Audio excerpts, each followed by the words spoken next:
Hello and welcome to Afro Voice Radio. My name is Chris. I'm replacing Steve for the week. He's got some other plans today. And then today I'm joined by local Adelaide entrepreneur Amara. He's going to talk to us about entrepreneurship from the African perspective. So tell us a little bit about yourself. My name is Amara Toure. I've been in Adelaide since 2004. I've been involved in so many different things.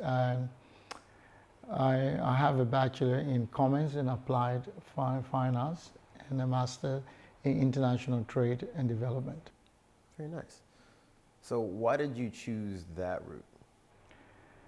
Because they're linked to my goals. My goals has been since I was a kid to organize businesses in extension entrepreneurship.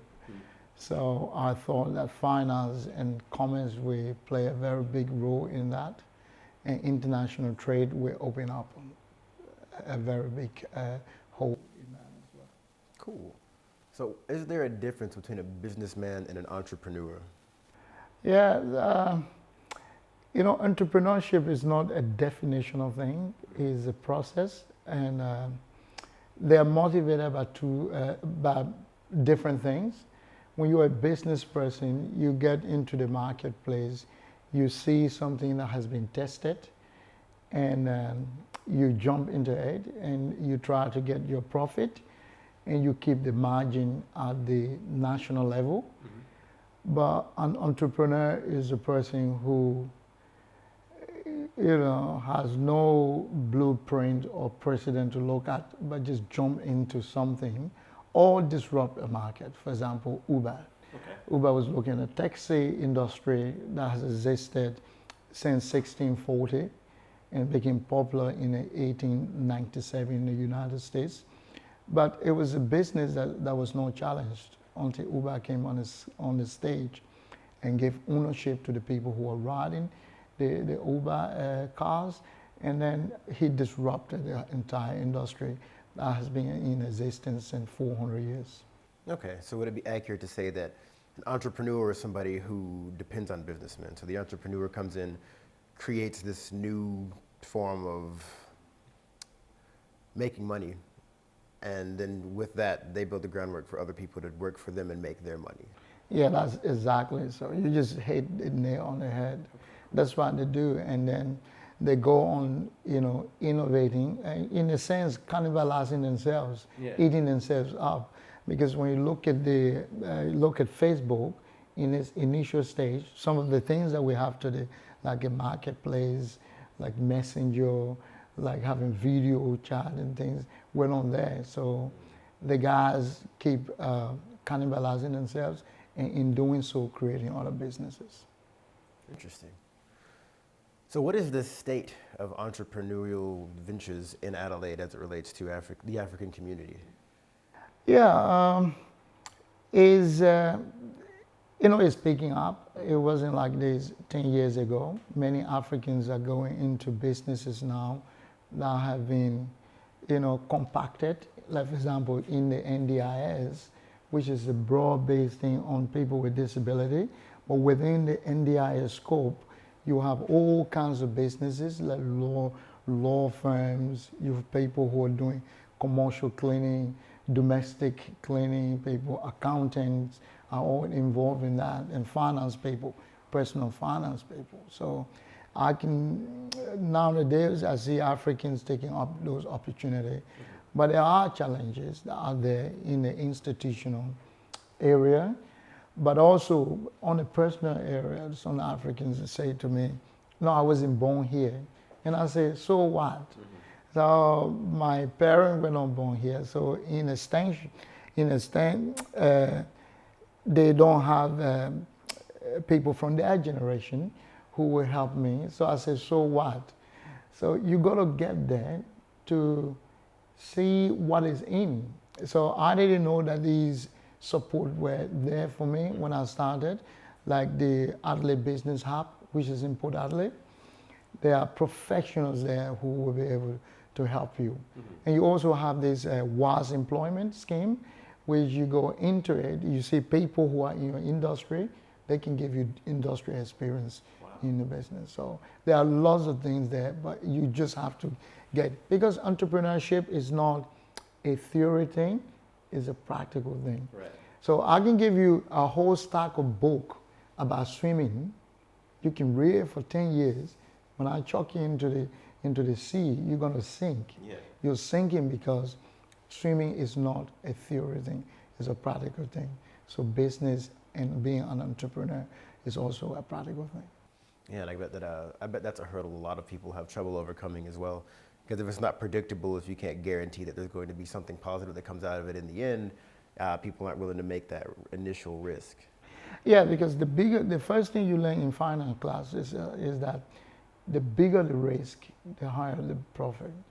So you either go for nothing, you take no risk and you get nothing. Look at Airbnb. Yeah. The hotel industry has been there since the creation of man. You know, people go in the cave, they sat there, and somebody controls the cave. But the hotels came in, the Airbnb came and disrupted the market. And now they're reaping the benefit. The risk was hard, but they took the bull by the horn. So what advice would you give to somebody who's trying to become an entrepreneur, adopt an entrepreneurial mindset? If you just start, because no one finances an idea. Yeah. We finance record. If you haven't done anything and you come to me to help you, I'll say go there and fail.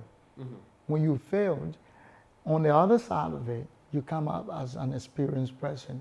So being an entrepreneur and gaining that skill is not related to time. It's not a time-related issue. I can be there for 30 years. You can start tomorrow, and I will have a lot to learn from you. So don't say people have been in this industry for long, I can't make it with them, they got wealth of knowledge. No, you got to start. When you start, it's going to depend on your scope, your ability to network, and all of that will come into place, and then you'll be a free man and a free woman. So are there any opportunities locally, any other opportunities aside from the hub in Port Adelaide, as you mentioned, that people can be taking advantage of in order to become more entrepreneurial or in order to, I don't know, make some headway in their ventures? Yeah, the government always, thankfully, so to the Australian government, always changing policy towards people who want to start something that will benefit humankind. So there's always, on top of my head, I don't know of any right now, but you can see, when you go on the ATO website, you can see just systems and processes that are geared towards owning your own business and getting involved in entrepreneurship. So one of the biggest advantage for us coming from the African continent, which is really propped up to be the continent of employment in the next 35 years, we have that relationship with the continent already, and the Australian or the Western consumerism, is driving in towards Africa. For example, bringing coffee from Africa to Australia. You can market you can, modify the way you roast your coffee. You can be an importer. The only barriers to those ones will be the ILO, the International Labour Organization, to make sure you're not employing little kids on a farm and pregnant women and things like that. Or the ISO, which is the International Organization for Standardization.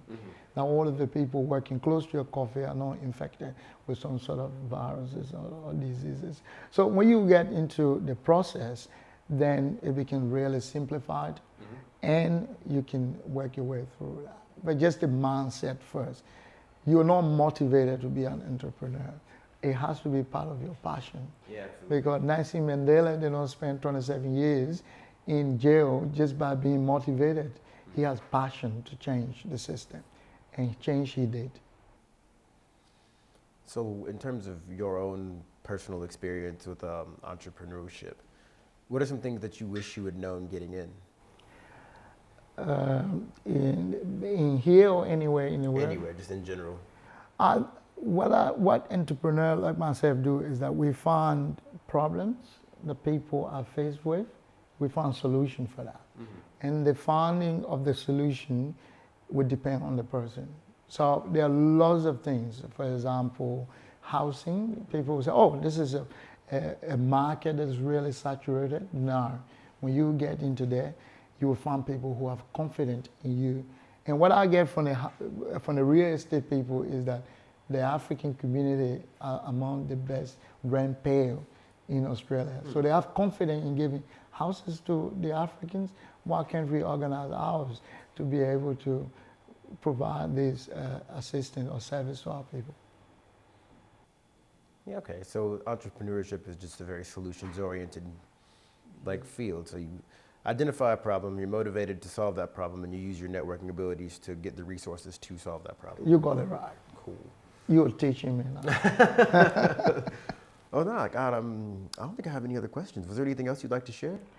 What I wanted to share with our young people is that they all might be against you, but you are stronger than anything else to solve your own problems.